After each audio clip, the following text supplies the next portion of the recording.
이제 우리가 지난 시간까지 해가지고 봤던 게 상호작용이라고 하는 것이 어떤 특성이 있고 그 상호작용을 통해 가지고 어떤 방향으로 진화하고 있다라는 내용을 갖다 했고요.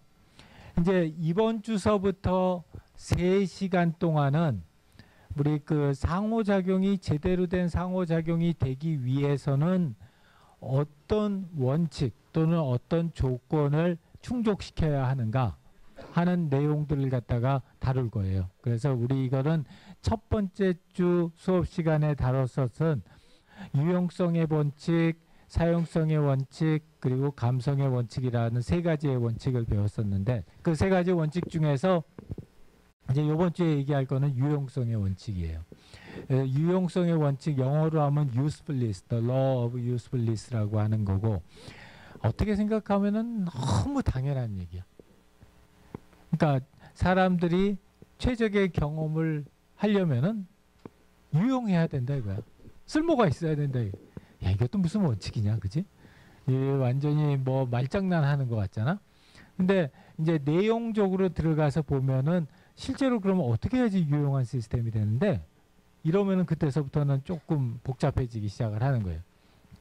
그래서 이제 오늘 우리가 하려고 하는 내용 그러면은 사람들한테 유용한 시스템 또는 유용한 어떤 제품 또는 유용한 서비스라고 인정받기 위해서는 어떤 조건들이 만족돼야 할까? 그리고 그런 조건들을 갖다 구체적으로 어떻게 우리가 확인할 수 있을까? 이런 내용들을 갖다가 다루려고 해요. 그래서 마음에 담고 싶은 구절 중에 하나 데이빗 리들리라고 이 사람이 어떤 사람이냐면 최초로 이 소위 말 여기 화면에 보이는 지금 보면 굉장히 그 구식 같아 보이지만 이게 이제 최초로 GUI 그래픽 유저 인터페이스라는 걸 사용해 가지고 만든 스타라고 하는 시스템이에요. 스타라고 아주 유명한 시스템인데 그 시스템을 만든 사람이에요. 데이빗 리들리라는 사람이. 그래서 이제 데이빗 리들리라는 사람한테 디자인이 뭐냐? 도대체 뭐라는 게 디자인을 뭐라고 그러냐? 나 가끔 가다가 이렇게 바깥에 나가면 나보고 디자인과 교수라는 사람이 있어. 특히 머리 이렇게 기르고 다녔을 때 특히 디자인과 교수라고 그러는데 디자인 하나도 몰라요. 하나도 모르는데 디자인 하는 친구들은 많이 알아요. 그래서 이 디자인이라는 게 뭐냐? 사람들이 여러 번 이제 이 사람한테 물어본 거예요. 왜냐하면 처음으로 GUI라고 하는 걸 만들었으니까. 디자인이라는 게 뭐냐 그랬더니 이 사람이 한 얘기가 디자인이라는 거는 결국 사람들 마음 속에 가지고 있는 사람들의 생각 속에 가지고 있는 어렴풋한 그런 어떤 모델들 그거를 현실화시키는 거 이렇게 바깥으로 표현해서 보여지는 거 그게 사실은 디자인이다. 뭐 디자인이 이쁜 그림 그리고 센세이셔널한 컬러를 만들고 이런 것도 디자인이겠지만 디자인의 본질은 사람들이 머릿속에 가지고 있는 이런 게 있었으면 좋겠다 하는 그 어렴풋한 모형 이제 그걸 갖다 컨셉추얼 모델이라고 그래. 개념적인 모형. 그 개념적인 모형을 실제로 눈에 보이고 손에 만져지고 귀로 들리게 그걸 갖다 우리가 비주얼라이제이션 한다고 그래요. 또는 구체화한다고 그러는데 그걸 구체화하는 그런 작업이다. 여기서의 키워드 중에 하나는 컨셉추얼한 모델이라는 거예요. 그 컨셉추얼한 모델이 뭐냐? 사람들이 머릿속에 가지고 있는 바깥에서 보여지고 있는 게 아니라 그러면은 결국은 유용한 어떤 시스템, 유용한 제품, 유용한 서비스가 되기 위해서는 사람들이 머릿속에 가지고 있는 그 컨셉추얼한 모델이 뭘까? 내가 머릿속에 가지고 지금 방금 쉬는 시간 동안에 우리 애니팡을 갖다 우리 민지가 나한테 보여줘가지고 직접 해봤는데 그 애니팡이라고 하는 그런 게임을 갖다 내가 짧은 시간 한 1분, 2분 동안 해보면서 내 머릿속에 아 애니팡이라고 하는 게임은 이런 게임이구나 라고 이해하는 그 개념을 어떻게 만들어낼까 하는 게 이 디자인의 가장 핵심적인 요소라는 거예요. 그래서 이 usefulness라고 하는 것은 그런 사람들의 컨셉추얼한 모델과 연관이 있다라는 얘기고요. 시작하기 전에 궁금한 점은 넘어가고 이제 그래서 이번 주 강의 내용은 이런 심성 모형이라는 게 사실은 아까 얘기했던 그런 컨셉추얼한 모델이에요. 사람이 머릿속에 가지고 있는. 이 심성 모형이 유형성과 무슨 상관이 있을까? 그리고 이 심성 모형의 종류는 어떤 것들이 있을까? 특징은 어떤 특징들이 있고 어떤 역할을 할까? 그리고 이런 종류로 나갔을 때 특히 우리가 추상화 수준, 얼마나 자세하냐, 얼마나 앱스트랙트하냐에 따라서 심성 모형을 좀 나눠요. 세 가지로. 어떻게 나누냐면 구조 모형, 기능 모형, 가치 모형 이렇게 나눠요. 그래서 이게 structural model, functional model, value model 해가지고 이렇게 세 가지 형태의 모델로 나누는데 이 세 가지 형태의 모델이 어떤 특징이 있겠느냐. 그 다음에 관점에 따라서 이 만드는 사람의 관점이, 만드는 사람이 머릿속에 가지고 있는 그 어떤 제품이나 서비스에 대한 개념이 있고 쓰는 사람이 자기 머릿속에 가지고 있는 개념이 있는데 이 두 개가 안 같아. 달라. 그래서 이게 달랐을 때 어떤 문제가 발생하느냐. 이런 것들을 갖다 다 모아놓으면은 결국에는 유용한 제품, 유용한 서비스라고 하는 거는 사람들 머릿속에 있는 어떤 개념적인 모형을 확실하게 잡아주는 건데 그 개념적인 모형을 통해서 내가 이걸 어떻게 쓰고 어떻게 구성되어 있고 왜 쓰는 거다 라고 하는 게 머릿속에 확 잡혔을 때 그랬을 때 그게 유용한 제품이 되고 유용한 서비스가 되고 유용한 컨텐츠가 된다는 거예요. 그래서 이제 그런 취지에서 우리 유스풀리스라고 하는 컨셉 그냥 유용한 제품 그러면은 되게 말하기 쉽고 커먼센스 같은데 이렇게 잘게 갈라놓고 보면은 상당히 복잡하죠. 근데 그런 것들이 전체적으로 이 HCI가 가지고 있는 뭐라고 그럴까 좋은 점이자 또 어려운 점이. 그러니까 일반적으로 우리가 아이폰 쓰고 갤럭시 S 쓰면서 유용한 시스템이 뭐라는 건 너무 잘 알고 잘 안다기보다 하여튼 경험하고 있는데 그거를 어떻게 만들지 하면은 굉장히 막히거든. 그리고 이제 그 막히는 부분을 갖다 한 단계 더 내려가려면 거기서부터는 또 너무 갑자기 어려워지는 거예요. 그래서 요 중간에 그 단계를 갖다가 쉽게 넘어갈 수 있도록 여러분들한테 다리를 좀 만들어주고자 하는 게 이 수업의 가장 큰 취지예요. 그래서 이제 여러분들이 그런 차이를 갖다 좀 알았으면 좋겠다 하는 거고 일단 유용성과 관련된 이론적인 기초를 간단하게 할게요. 이 이론적인 기초는 프로블럼 스페이스라고 하는 이론하고 디자인 스페이스라고 하는 이론이에요. 이게 이제 둘 다 상당히 오래된 이론이에요. 이 프로블럼 스페이스라고 하는 문제 공간이라고 하는 이론은 인지과학에서 나온 개념이고 이거는 한 20, 30년 된 개념이에요. 그러니까 이건 뭐냐면 사람이 자기가 어떤 문제를 해결하는데 도달할 수 있는 모든 가능한 상태의 집합 이렇게 얘기하면 모르지 전혀 감이 안 올 텐데 그냥 쉽게 얘기하면 지금 나의 문제가 뭐냐면 여기서부터 대강당까지 5분 만에 뛰어가기 그게 지금 내 그 문제야. 어떻게 내가 이 수업 끝나고 우리 동양고전 강도까지 안 늦게 빨리 뛰어가가지고 소개를 할 수 있을까? 이게 지금 나의 문제예요. 그러면은 거기서부터 내가 뛰어가는 과정에 겪을 수 있는 모든 상태들 가장 내가 생각했을 때 빠른 방법은 요 밑으로 내려가가지고 바로 저 본관 앞으로 뛰어가서 그 대강당 앞으로 올라간다. 랄 수도 있지만 내가 약간 머리가 살짝 갔으면 어떻겠어? 저쪽 뒤로 돌아가지고 총장공간 앞으로 갔다 알랭간으로 해가지고 뒤로 해가지고 넘어가가지고 저 음대 옆으로 해가지고 계단으로 밑으로 쭉 내려가가지고 대강당을 갈 수도 있겠지. 한 가지 방법이라고. 내가 대강당을 간다라고 하는 목표를 갖다 가지고 있는 게 대강당이라는 게 고울 스테이트고 내가 현재 상대 별관 103호라고 하는 게 이니셜 스테이트고 내가 가지고 있는 제약 조건은 나는 뛸 수밖에 없다. 내가 뛰었을 때 최대로 빨리 이동할 수 있는 이동 속도는 시속 10km다. 뭐 그랬으면 그게 나의 제한 사항이고 내가 가질 수 있는 오퍼레이터는 발로 열심히 걷는 거지. 그런 네 가지 요소를 가지고 문제를 해결하는 과정에 처할 수 있는 모든 상태들 그걸 갖다가 문제 공간이라고 그래요. 프로블럼 스페이스. 반대로 디자인 스페이스는 뭐냐면 이거는 어디서 나온 개념이냐면 디자인 과학, 디자인 사이언스라고 하는 분야가 있어요. 이제 디자인이라고 하는 게 글로 이렇게 손으로 그리는 손의 기술이 아니라 디자인에 가지고 있는 기본적인 근본적인 스킬이 어디서 나오고 그걸 갖다 우리가 어떻게 배양해야 하느냐를 다루는 학문이 이제 디자인 사이언스인데, 그 디자인 사이언스에서 나온 개념이 디자인 스페이스라는 거예요. 디자이너가 어떤 목표를 가지고 만들어낼 수 있는 모든 디자인의 조합들을 디자인 스페이스라고 그래요. 그래서 뭐 예를 들어서 누가 나한테 우리 연세대학교 학생들을 위한 도서관 좌석 알림 서비스를 만들어 주세요 라고 누가 나한테 요청을 했어. 그럼 도서관 알림 서비스라고 하는 것이 가질 수 있는 여러 가지 다양한 형태가 있을 텐데, 그 모든 다양한 형태의 도서관 알림 서비스를 다 모아놓으면 그게 디자인 공간이 되는 거예요. 그래서 이 유형성이라고 하는 건 기본적으로 뭐냐면 문제 공간과 프로블럼 스페이스와 디자인 스페이스를 일치시켜 주는 거예요. 사람은 이런 거 현재 상태에서 이런 걸 원하고 있는데 그걸 원하는 가장 좋은 디자인 대안이 뭐냐, 그걸 갖다 사람들한테 전달해 주는 거, 그게 유용성을 갖다가 달성하기 위한 원칙이라는 거예요. 이 그림이 아주 사연이 있는 그림인데, 심성 모형이라는 건 뭐냐면은 그 사람들이 머릿속에 가지고 있는 그 개념적인 모형이에요.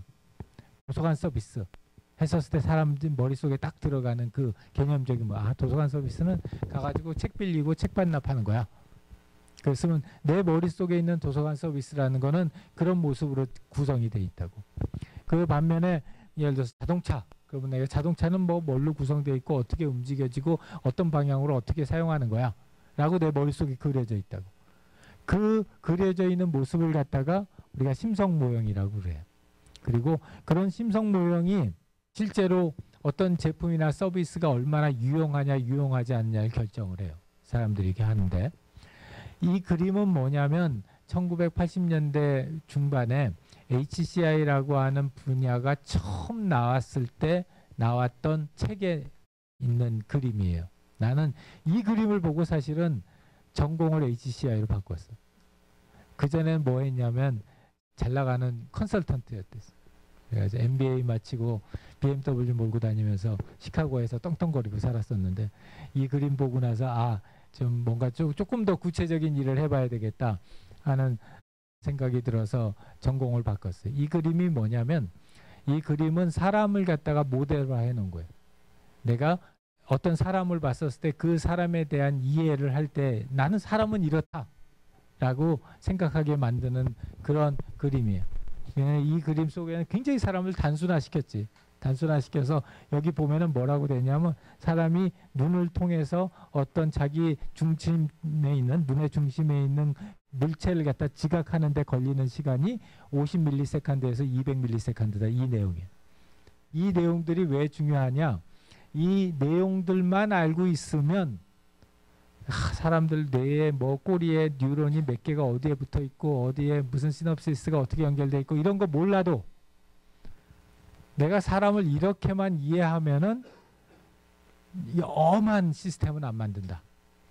그래서 이거는 뭐냐면 HCI를 하는 사람들이 바라보는 HCI 전공자들이 자기 머릿속에 들어놓은 사람에 대한 모델인 거야. 내가 권소연이를 보면 난 권소연이 얼굴이 안 보이고 이게 보이는 거야.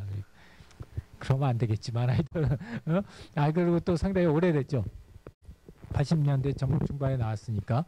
근데도 재밌는 건 뭐냐면, 물론 그거 나온 다음에 인간에 대한 이해가 훨씬 더 많이 발전을 했고, 요새는 다들 MRI 찍고 fMRI 찍고 그러기 때문에 이거보다 훨씬 더 사람에 대해서 자세히 알게 됐어요.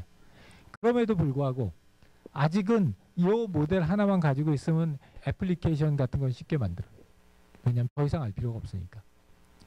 그래서 우리가 이 사람에 대한 모형도 이렇게 만들어지듯이 제품이나 서비스에 대한 모형도 우리가 그 사람한테 어떻게 전달해 주느냐 따라서 그 서비스가 좋고 유용한 서비스일 수도 있고 아닐 수도 있다는 거예요.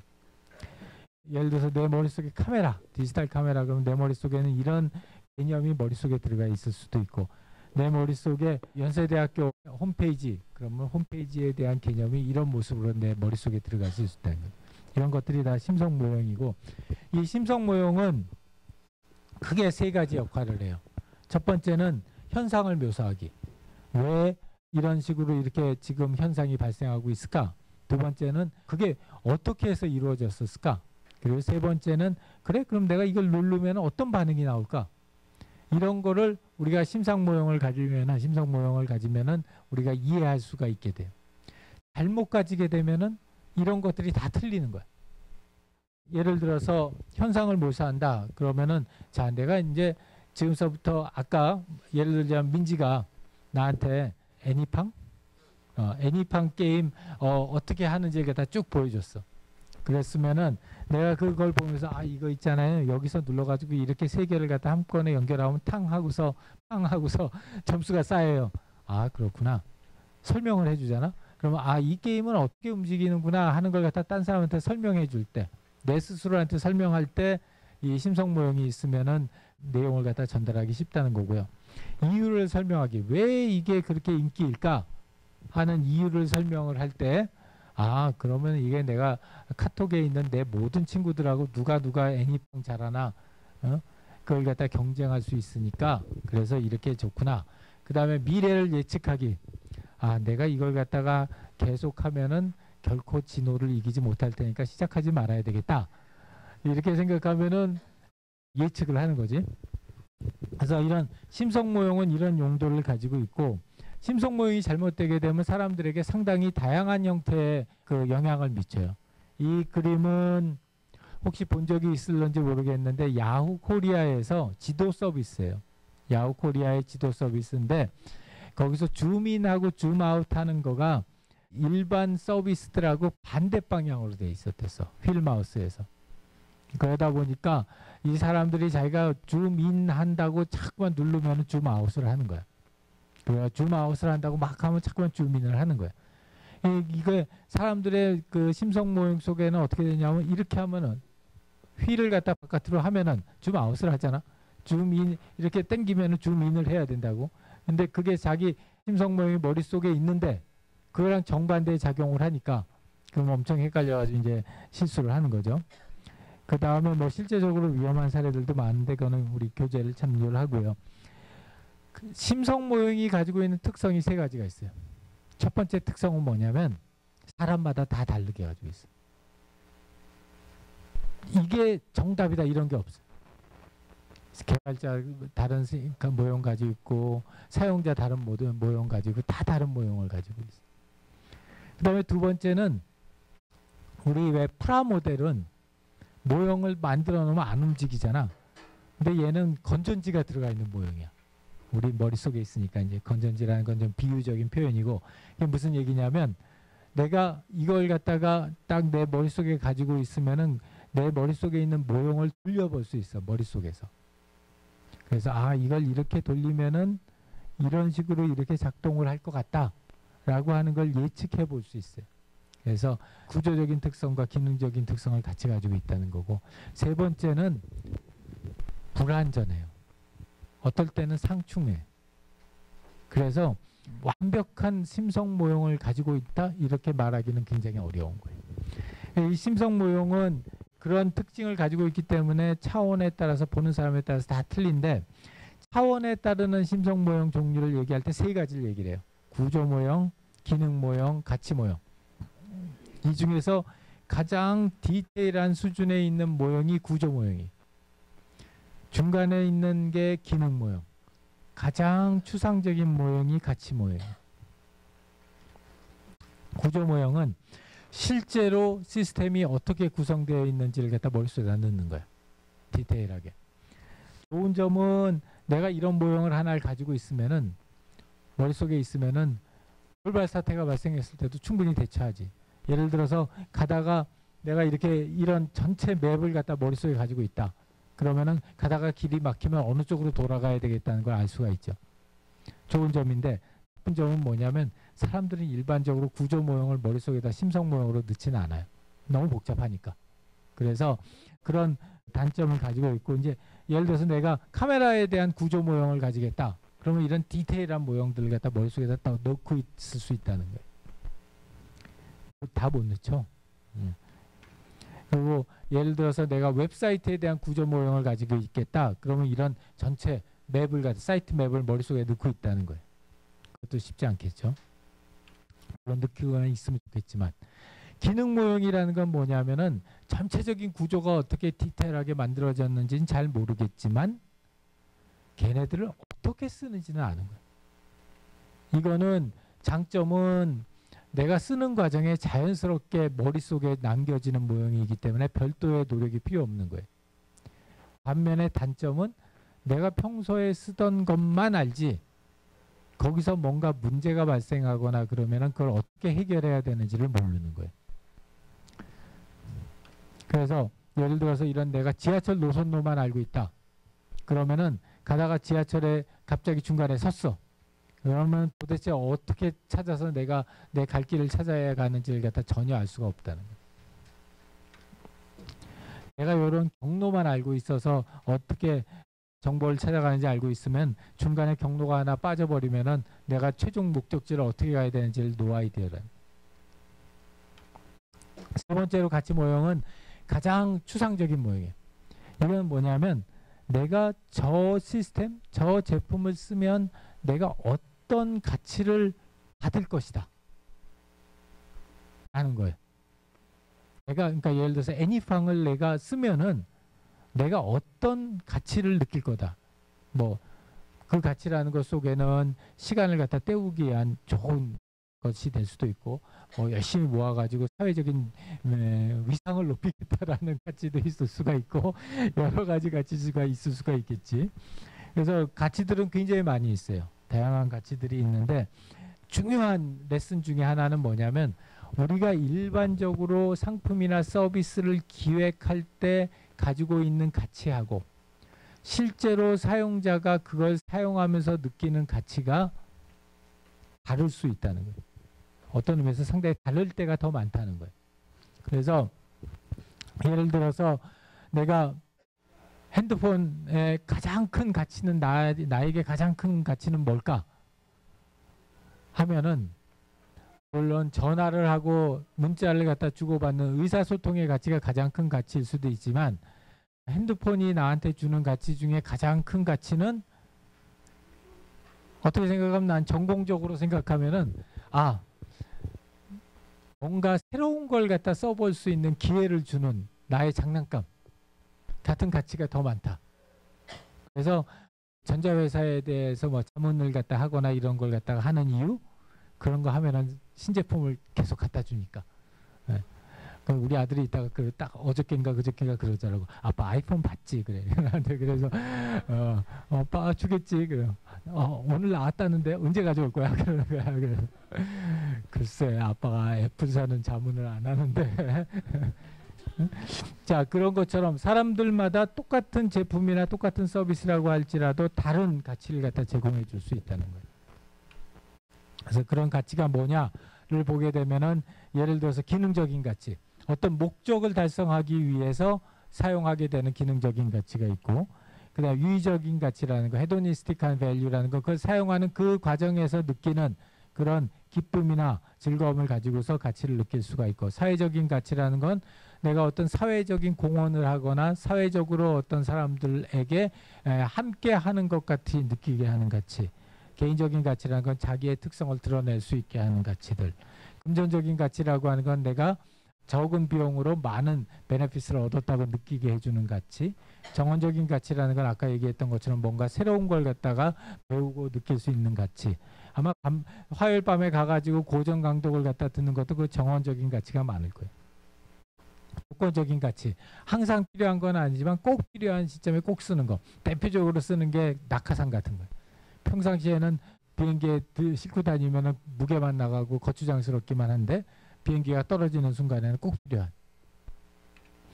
여러 가지 가치가 한꺼번에 제공되는 경우도 많이 있고, 그러다 보면은 가치가 충돌하는 경우도 많이 있어요.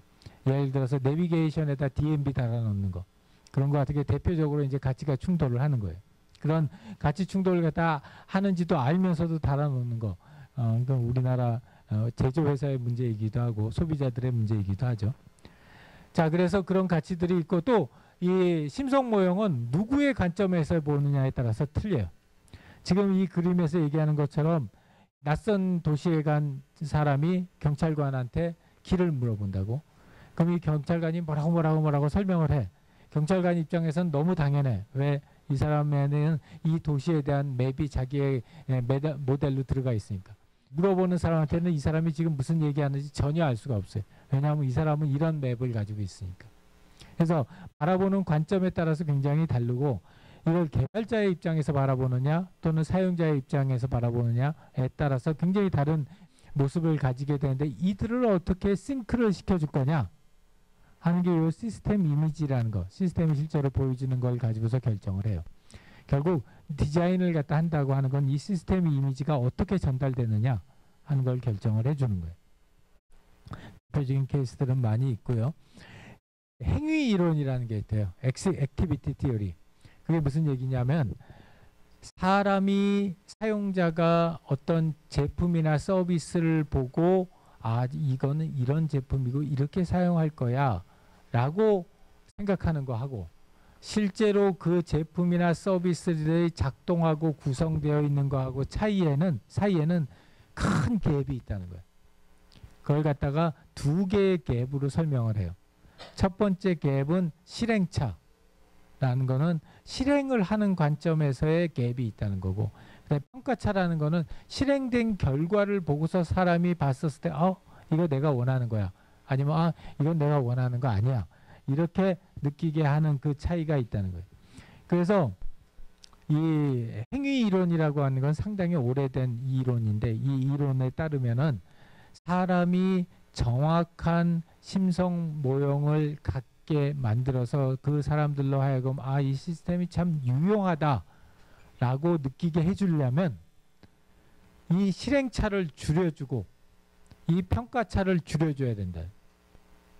근데 실행차라고 하는 거는 세 가지 단계가 있고, 평가차라는 것도 세 가지 단계가 있어서 이 각각의 단계의 간극을 줄여줄수록 사람들이 생각했었을 때 얘는 내가 생각하는 대로 그렇게 구성되어 있고 그렇게 작동을 하고 그런 가치를 나한테 주네 라고 느끼게 만든다는 거예요. 그래서 그 결과적으로 그 시스템에 대한, 그 제품에 대한 또는 그 서비스에 대한 유용성을 높게 지각한다는 거예요. 그게 이 행위 이론이라는, 액티비티 시어리라는 거의 기본적인 주장이에요. 그래서 시스템의 유용성을 높여주려면 실행차를 줄이고 평가차를 줄여라. 실행차를 줄이는 거는 이런 세 가지 단계에 따라서 실행차를 줄여주고, 평가차를 줄이는 거는 이런 세 가지 단계에 따라서 평가차를 줄여줘라. 그러면 사람들이 실제 시스템과 자기가 느끼는 시스템과의 차이를 좁게 생각하게 되고, 그걸 통해서 그 시스템이 굉장히 유용하다고 느낄 것이다. 그래서 이 실행차라고 하는 거는 사람이 자기가 머릿속에서 나는 이 시스템이 이런 구조를 가지고 이런 기능을 하고 이런 가치를 나한테 줄 거야 라고 생각하고서 어떤 실행을 하고 그 결과를 갖다가 그대로 보여주는 거의 차이점. 평가차는 내가 실제로 그렇게 막 작업을 했어. 애니팡에서 내가 세 개를 갖다가 이렇게 딱 연결을 시켰어. 그렇게 했더니 갑자기 시스템이 퐁 하고서 점수가 20점이 올라갔어. 그걸 보고 나서 내가 느끼는 거예요. 내가 정말 내가 원하는 대로 이 시스템이 움직였나? 그래서 이 평가차라고 하는 거하고 실행차라고 하는 이 간격, 여기 지금 시스템이 있고 여기 사람이 있어요. 그러면 이 둘 간의 간격을 갖다가 메꿔주는 요 다리를 어떻게 만들어주느냐. 요 다리를 갖다가 잘 구성하게 되면은 사람들이 주어진 제품이나 서비스의 기능과 구조와 가치를 쉽게 이해하는 거고, 저걸 자리를 잘못 만들어주면은 이게 어떻게 구조가 되어 있고 어떤 기능을 하고 무슨 가치가 나한테 있는지를 모르는 거예요. 따라서 유용성이 없어지는 거. 그래서 행위 이론의 7가지 단계가, 저런 7가지 단계가 있고, 이런 7가지 단계에서 이쪽에 있는 게 평가차의 3단계, 그리고 이쪽에 있는 게 실행차의 3단계. 사람이 어떤 목적을 가졌어요. 나 5분 남았어. 이 5분을, 버스를 기다리는 5분 동안 내가 어떻게 하면 즐겁게 지겹지 않게 보낼 수 있을까? 이게 내 목적이야. 거기에 따라서 의도를 해. 게임을 해야지. 가가지고 애니팡을 작동을 시켜 행동을 했어. 그러고 나서 버튼을 눌러가지고 실행하기를 해. 자, 그렇게 해가지고 하면은 이 애니팡이 자 자기 돌려가지고 쭉 해서 탁 어떤 화면에 변화가 와. 그 변화를 갖다가 눈으로 본 다음에 작동하네 라고 해석을 해. 그 다음에 재밌나? 라고 평가를 하면 이 단계를 갖다가 이 사이클을 갖다 돌아가면서 사람들이 상호작용을 한다는 거예요. 요 단계를 갖다가 간격을 줘서 쉽게 자기의 의도를 갖다가 달성할 수 있게 해주고 쉽게 자기 행동을 할 수 있게 해주고 쉽게 그걸 실행으로 옮길 수 있게 해주면은 간격이 줄어드는 거예요. 그리고 그 시스템의 변화를 쉽게 지각할 수 있게 해주고 그걸 가지고서 이게 어떠한 결과였는지를 정확하게 해석할 수 있게 해주고 그걸 통해 가지고 정확한 판단을 갖다 해주게 되면은 평가차가 줄어드는 거예요. 이쪽을 줄여주고 이쪽을 줄여주면은 시스템의 유용성이 높아진다는 거예요. 그래서 실행차를 줄이는 3단계는 아까 얘기한 그대로 그 내용에 따라서 있는 거고 인터넷 서점에서 예를 들자면 실행차를 줄이는 사례 같은 경우에 보면은 자세히 나와 있고요. 제품에 따라서 어떤 거는 똑같은 제품인데 실행차가 굉장히 넓어서 유용성이 떨어지는 제품이 있고 어떤 거는 굉장히 실행차를 좁혀가지고 유용성을 높인 제품들이 있어요. 똑같은 제품들인데 얘는 자세한 예가 나와 있으니까 한번 살펴보고요. 평가차 마찬가지로 평가차 아까 얘기했던 그 3가지 단계를 갖다가 가지고서 평가차를 줄이는 거고 뭐 이 구인구직 사이트를 통해서 평가차를 어떻게 줄이는가 하는 사례는 나와 있고 그 다음에 또 똑같은 시스템이지만 어떤 시스템들은 평가차가 상당히 넓고 또 어떤 거는 평가차가 상당히 좁아요. 예를 들어서 리모컨 같은 거 특히 이 복잡한 인터랙티브 TV 리모컨 같은 건 평가차가 굉장히 큰 거야. 그렇기 때문에 내가 뭘 눌렀거나 뭘 갖다가 작동을 했어도 이게 제대로 작동했는지 안 했는지를 잘 모르는 거예요. 반면에 좁은 평가차 있는 것 같은 경우는 내가 뭘 눌렀을 때 그 나오는 반응을 보고서 내가 제대로 눌렀구나 안 눌렀다는 걸 갖다가 확실하게 알 수 있는 거예요. 결론적으로 얘기를 하면은 심성모형이라고 하는 건 사람들이 어떤 제품이나 서비스나 그 컨텐츠를 갖다 사용하면서 자기 머릿속에 이 제품은 이렇게 구성되어 있고 이렇게 사용하는 거고 이런 가치를 나한테 줄 거야 라고 머릿속에 만들어 놓는 습득하게 되는 컨셉추얼한 개념이 심성모형이라는 거예요. 그래서 우리가 심성모형을 제대로 가지게 되면은 그 시스템이 어떻게 움직이고 있고 그게 잘못됐었을 때 왜 잘못됐는지를 이해할 수 있고요. 그 다음에 내가 이걸 갖다가 뭘 변화를 시키면 얘가 어떻게 반응할 것이라는 걸 예측할 수 있어요. 그런데 이런 심성모형은 어떤 사람이 보느냐 어떤 시각에서 보느냐에 따라서 상당히 다른 모습들을 갖다 가지고 있고 그것들 중에는 맞는 것도 있지만 불안정하고 상충적인 것들도 굉장히 많이 있다는 거예요.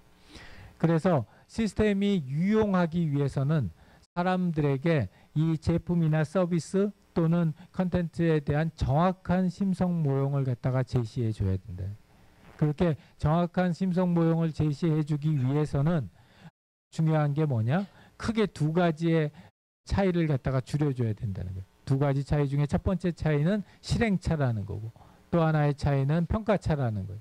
그래서 그 실행차하고 평가차를 갖다 각각 3단계씩의 관계를 통해서 줄여줘서 사람들로 하여금 정확한 심성 모형을 가지게 하면은 그걸 통해서 그 대상이 되는 제품이나 서비스의 유용성이 높아진다라는 게 전체 챕터의 내용이고요.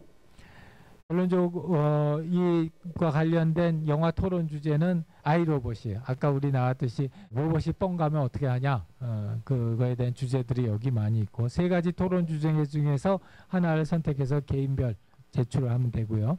그 다음에 아까도 얘기했지만 팀별 이제 과제는 팀별로 제출을 하는데 각각에 보면은 3그룹이 있고 3그룹에서 택일이에요. 그래서 합해서 3개. 그래서 각각의 PPT 한 장씩입니다.